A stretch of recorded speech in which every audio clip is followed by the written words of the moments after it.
Greetings everyone, and welcome to another latest mix of build videos for Monsters of the World. Today's build will be diving into using the Heavy Bonehorn 3 Hunting Horn and creating quite a fantastic damage set that utilizes Diablo's 2-piece bonus, its songs, and also its chaos effects, and is great for using in team play or generally solo play. Today's set is called the Bludgeoner build. So the Heavy Bonehorn 3 is a rarity 6 Hunting Horn which comes at an attack level of 798, a average sharpness amount, no affinity but has a hidden element built into it, 1 level 3 dual slot, a plus 10 defense, and 3 augmentation slots. This weapon, and the Fortimosia Hunting Horn, is what I would like to say is a great starter Hunting Horn if you ever wanted to go straight into learning how to play around with them, as this weapon requires little to no investment in terms of needing important materials, and the songs are pretty strong for starters that meld well together for allowing you to keep your damage uptime at an all-time high, while also allowing you to simultaneously keep your buffs high for you or your team. Now, of course, many of you here will hear about how going with the Basil, Devijo, Luna, Xeno, or Luna Nurge Hunting Horn is a much better investment compared to the other two, because of their overall stats being outright better and the damage being quite godly. But these weapons for a new player is not worth getting into just of yet, until you understand the main core basics of the weapon. So you can rest easy knowing that if you can't use the Hunting Horn at all now, then you can come back to it at a later date, knowing for a fact that these two weapons, or just this weapon on its own, is actually worth using in endgame content. And with this build, I'll show you how to make full use of it. So in terms of comparing today's weapon, you'll see that this weapon, although lacking in certain areas, actually shares some of the higher end and lucrative songs that most of the best higher tier Hunting Horns have, which offers a alternative if you don't have the higher tier Hunting Horns like the few I mentioned before. For example, the Heavy Bonehorn 3 has some of the following songs: Self-Improvement, Attack Up Small, Scout Fly Power Up, Mark Resistance, Environmental Damage Negated, and Earplug Small.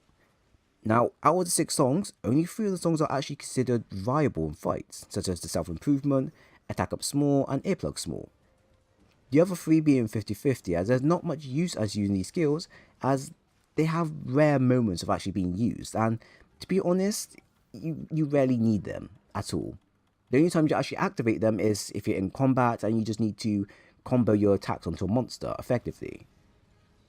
Now, let's go ahead and compare it to 2 other Hunting Horns that have similar stats to the Heavy Bonehorn 3. We have the Gamma Horn 2 with similar stats and an attack level of 796, and the Fortimosia Hunting Horn with similar stats with an attack level of 756. So you can generally see that the attack damage is relatively near the same or around in the same area. But if you notice one thing, these weapons have some of the very best song buffs that Deep Vero, Basil Rook Slayer, and Xeno Luna Hunting Horn possess, which instantly tells you that the lack of good stats can be made up easily with the songs buffs they possess. But this only goes so far for a few of the Hunting Horns. So with that thought in mind, and how I'm going to go ahead and build around this weapon to make it kind of near or on top of the Deep Vero Hunting Horn, which is considered one of the best Hunting Horns in game, I decided around creating a Bludgeoner set with our Bone Hunting Horn and putting in high damage and KO effects, but also combining the Diablo's Bludgeoner skill and a Hunting Horn's self-improvement song to create an even more powerful set that is on par to Deep Vero for its general sheer power. The build in mind isn't jewel heavy, as you can get the following jewels from farming tier 2 or 3 monsters, and the armor used can be easily configured if you don't have some of the following gear, although all of my gear except from the boots can be easily gotten in game from just farming. So here are the following skills used. I have Attack Boost 5 to increase a weapon's raw damage. I chose not to add in something like Critical Eye since our affinity is already high enough, and although Attack Boost 4 is enough, I decided to add on another just to fill in the empty spots and increase the damage. Next we have Weakness Exploit 3 for the extra 50% affinity damage upon monsters' weak points. Slugger 3 to allow us to increase our chances to KO monsters more often, which works really well against monsters with easy access heads. Plus, the amount of damage you do as well to head area is also a bonus, so it's generally working out for you really well. Next we have Maximum Might 3 to increase our affinity levels by plus 30. Health Boost 2 to increase our base health by plus 30. Although I place this here simply because I wanted to fill this spot in, but having Health Boost 2 is actually quite good when you think about it, as it will allow you to fight certain monsters such as Teostra or Lunastra more aggressively, without worrying so much about your health depleting so quickly. But, like always, change it if you don't agree with this, but I'm not entirely sure what you could change this for, since the slot levels are kind of limited for the build. Next, we have Wide Range 2, which is part of the Industrial Gloves and is great when playing in groups, as you can kill others that might not be reactive enough to healing or such. God knows why. Next, we have Resentment 1.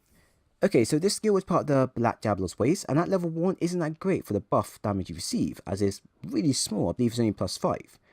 However, this doesn't matter, as I'm only using the Black Diablo's Waste for the dual slot, and for the 2-piece armor skill activation.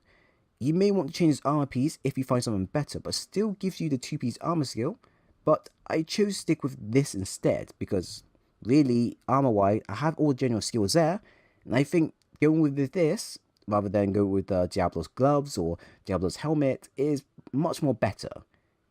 But I do advise you to play around and see if you could create something much more better than this, that has generally the same stats. Next we have Flinch 3-1, and once again, this skill isn't needed at all, as I had a free level 3 dual slot available, and I couldn't for the life of me find a dual that would best suit the build, as I generally have all the skills I need.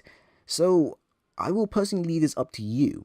But personally, Flinch 3-1 is probably your best choice to go with, simply because if you're going to use it in a multiplayer or just solo, it's still going to help out one way or another.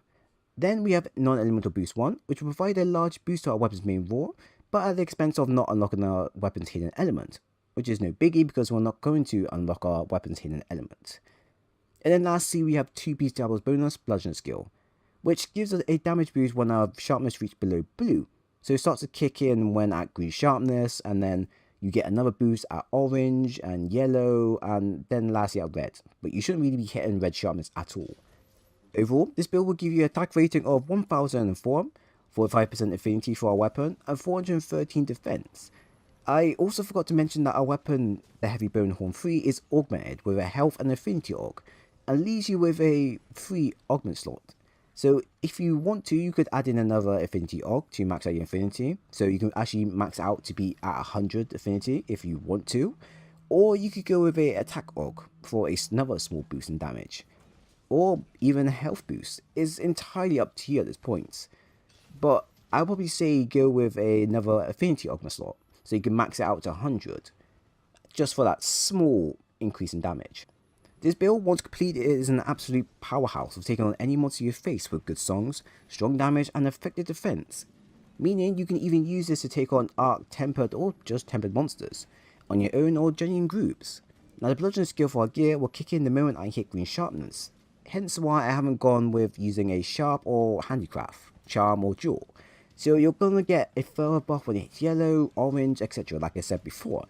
So by all means do not add in a sharp, and do not for the love of God add in a handicraft. The whole point of this is to use the Bludgeoner skill all the way as much as possible so you can receive that small damage buff and keep attacking the monster. And then all you need to do is play the self-improvement song so that you can basically keep going on and on and on. So if you don't understand what I mean, basically it removes the low sharpness modifier and gives you an extra boost in damage to compensate for being reckless and further losing out on damage. So really, you don't want to be sharpening at all your weapon until you start to bounce on monsters. But that's where the self-improvement song comes in. This song will give you Mind's Eye once played for a set duration, so you can really make use of the weapon's lower sharpness threshold and carry on attacking a monster even when they're at orange sharpness. Although for many, that might be a tad too much to handle, as usually for me sometimes when I hit yellow or orange, I get tempted to go ahead and sharpen my weapon because I'm so used to using green sharpness, white sharpness, or even blue sharpness. So the moment you hit yellow sharpness, you think, okay, I'm not going to be doing a lot of damage. But to be honest, when you hit yellow sharpness, the amount of damage you do is literally on par to you doing green damage. And then orange damage will be around on par to green to maybe green yellowish damage.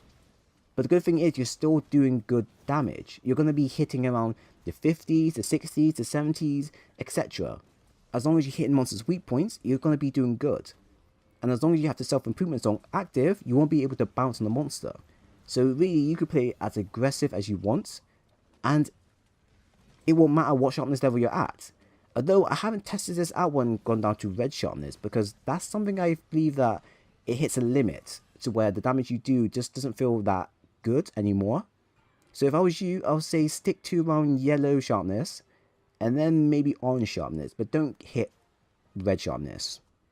But I don't think that really matters, because I don't believe you're going to be hitting red sharpness at all with this build, because you generally kill the monster by the time then.